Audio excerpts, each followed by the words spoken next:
Pandemiýanyň başyndan bäri ýurtda COVID-19-yň ýeki hadisasyny hem resmi taýdan hasaba almadyk Türkmenistanda ölüm howply virus giňden ýaýraýar. Munyň bilen baglykda Mary welaýatynda koronavirus bilen keselleýänler we ondan ölýänler görnetiň artýan mahaly sebitiň ýene 2 owasy we ýokunç keseller hassahanalynyň tas ählisi karantina ýapyldy. Şeýle-de welaýat häkimliginde adatdan daşary ýygnak geçirilip, bazarlary, dukanlary, kafeleri we restoranlary wagtlaýyn yapmak barada buyruk kabul edildi. Paýtaht Aşgabatda hem birnäçe sowda merkezi wagtlaýyn yapyldy. Bu ýagdaýlar barada Adatlyk radiosynyň habarçylary Mardan we Aşgabatdan maglumat berýärler. Marda habarçymyz bilen anonimlik şertinde söhbetdeş bolýan Lukmanlar häzir koronavirusyň adamdan adama has aňsatlyk bilen geçýän delta görnüşi bilen keselleýänleriň we ölýänleriň ören köpdügini aýdýarlar. Günde her hassahana 30-40 adam yerleşdirilýär.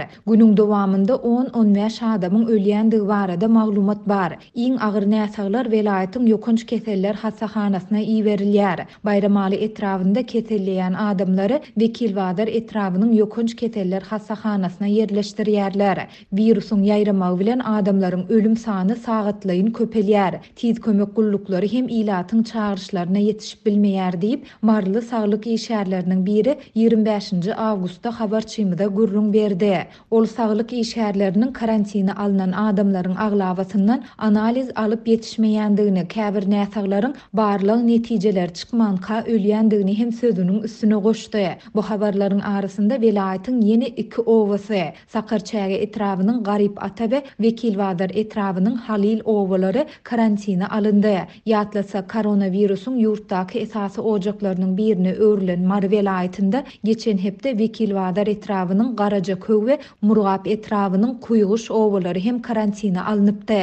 Mundan başga da habarçymyz welaýatyň ýokunç keseller hassahanalynyň tas ählisiniň karantina ýapylandygyny hem habar berýär. Bu aralykda 24 awgustda Marynyň welaýat häkimliginde adatdan daşary ýygnak geçirilip, bazarlary, dukanlary, kafeleri we restoranlary wagtlaýyn yapmak barada buyruk kabul edildi. Bu ýygnakda pata ýerlerine merhumyň diňe ýakyn howsarlarynyň gatnaşmagyna ruhsat berilmeligi aýdyldy. Şeýle-de ýakyn günlerde edilmeli toýlary amala aşyrmaga ruhsat berildi. Ýöne sähede has daşrak bellenen toýlar wagtlaýynça ýatyrmaly edildi diýip ýagdaýdan habarly çeşmämiz anonimlik şertinde 24 awgustda habarçymyza gurrun berdi. Onuň sözlerine görä ýygnakda bu buyruklary ýerine ýetirmedik hojalykları we myhmanlara pul jerimesiniň ýazylmalydygy hem-de olaryň şol pursat tölemäge mejbur edilmeligi hem berk tawşyryldy.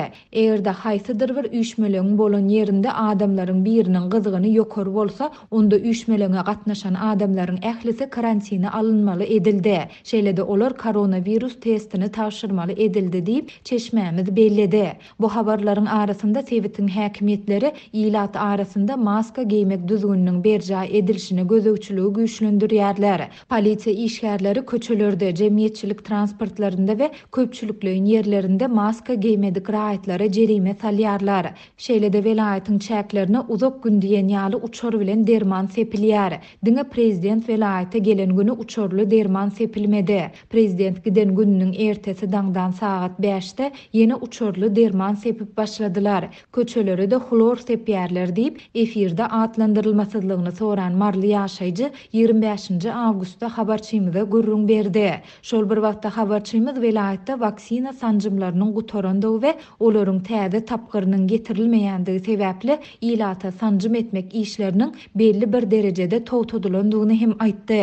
Ýokarda beýan edilen ýagdaýlar boýunça Marynyň welaýat we etrap häkimliklerinden, saglyk müdürliklerinden, ýurdun saglygy saklaýyş we derman senaty ministrliginden şeýle-de döwlet arasaçylyk we ketelleriň ýaýramagyna garşy göreşmek gullugyndan goşmaça maglumat ýa kommentari almak başartmady.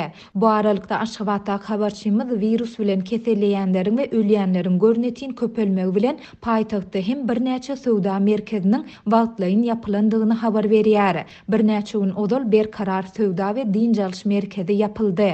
Aradan bir gün geçen soň onuň içindäki Kämil market hem ýapyldy. 24 awgustda bolsa garaşsyzlygyň 15 ýyllyk sowda merkezinde ýapdylar diýip ýagdaýdan habarly Aşgabatly ýaşaýjy anonimlik şertinde 25 awgustda habarçymyza gurrun berdi. Türkmen häkimetleri pandemiýanyň başyndan bäri ýurdun çäklerinde COVID-19'un ýokdugyny tekrarlaýarlar. Şeýle-de olar koronavirus bilen keselleýänleriň we ölýänleriň köpelýändigi, keselhanalaryň, etraplaryň, owalaryň karantine alınıp, sewda merkezleriniň, kafeleriň, restoranlaryň ýapylýandygy barada Azatlıkda we garaşsyz neşirlerde çykýan maglumatlary kommentirlemeýärler. 6 awgustda Germaniýa dünýäde türkmen sany COVID-19 ýokuşmalary bilen bagly ýokary töwekkelçilikli ýurtlaryň hataryna goşup, öz raýatlaryna türkmen sany zerur bolmadyk syýahatçylyk saparlaryny amala aşyrmazlygy duýdurdy.